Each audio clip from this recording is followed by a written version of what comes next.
All right, for more, we are joined by Stephen Okun. He's the founder and CEO of APAC Advisors. Now, Steve, firstly, your reaction to Mr. Biden's Oval Office address, who was stressing national unity, that differences are not resolved with bullets. Was it enough to dial down the temperature in the country?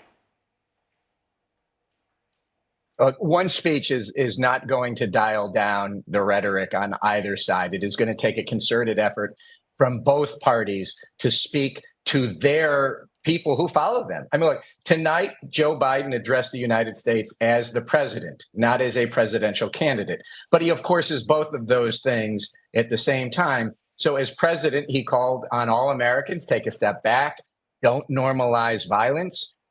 And reminding people the stakes of this election, but that it needs to be addressed peacefully. And the problem is that the rhetoric has been so heated on both sides. I mean, you look at the rhetoric that President Trump has used, where he talks about the enemies of the people. He calls people traitors, and that is extraordinarily incendiary rhetoric. But at the same time, the Democrats say that if Trump wins, it's the end of our country. Democracy is on the ballot. And so there's heated rhetoric both ways. And the question is, can both parties pull back from it? And it is going to require Joe Biden and Donald Trump to lead on that front.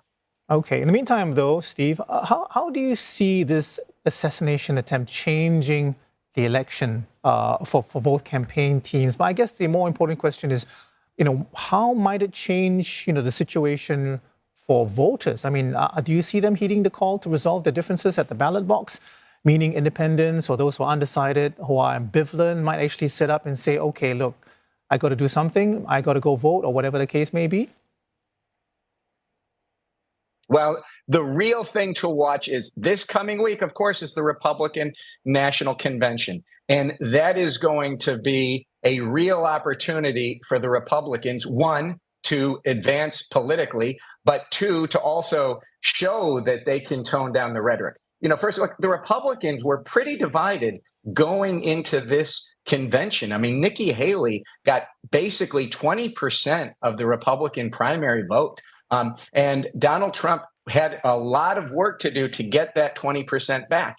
What happened today after the assassination attempt? Nikki Haley was invited to speak at the Republican convention, which she hadn't been before. She accepted that invitation. She is going to go in there and is going to help the Republican Party get unified. Now, look, I worked at, in Democratic conventions in 1988, 1996, 2000. The goal of the convention is to leave that convention united as a party and to hit the ground running going into the general election. And the Republicans are poised to do that. And so in that way, this is a significant opportunity, first, to bring their party together, and then second, to reach out to those on the other side of the aisle. Mm-hmm. And Steve, we've heard much less talk about President Biden's age and whether he'll stay in the race. Does it appear that we now have a two-way race? Well, I mean, that was always the case. I mean, the question is, well, the Republicans seem to be more unified. Will this unify the Democrats? I mean, you've got 20 members of Congress, Democrats in Congress, who have called on Joe Biden to step down. You have donors who have said, I'm not going to donate to the Democratic Party if Joe Biden is the nominee.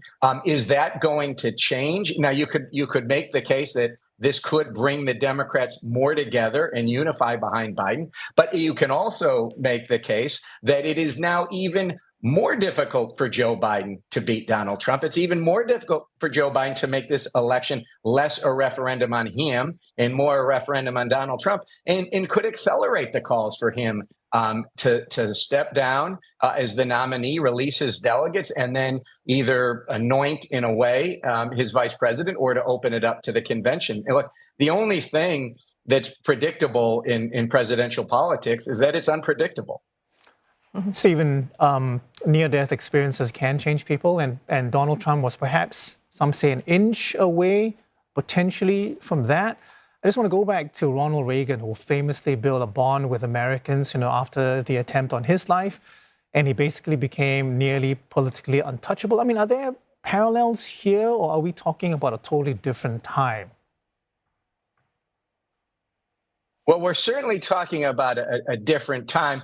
But if you remember, I mean, in the lead up to the assassination attempt on President Reagan, if you go to the 2 decades before that, you had the assassination of John Kennedy. You had the political assassinations of his brother Robert Kennedy and Martin Luther King Jr. You had assassination attempts on President Ford. So you had a lot of political violence in the United States in the 60s and 70s into the early 80s, and then it stopped.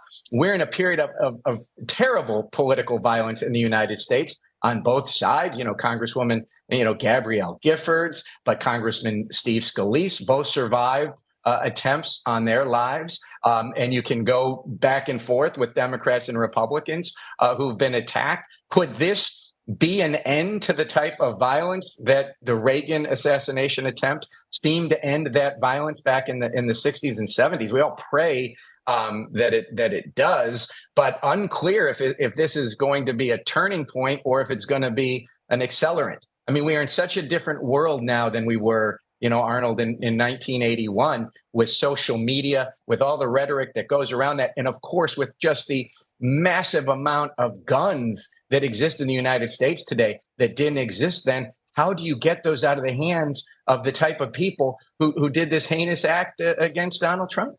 Yeah, I mean, just to touch on that social media part, Steve, from all kinds of conspiracy theories, that the shooting was staged, it was an attack led by left.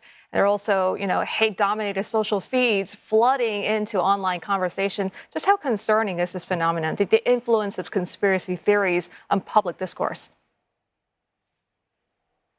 Yeah, as you say, Julie, no one knows anything. I mean, the person who tried to kill Ronald Reagan did so because he was mentally ill and was trying to impress Jodie Foster, the actress. We have no idea why this person did what he did. No one does. I don't know if we ever will. I'm certain of course, the authorities are going to try and find that out.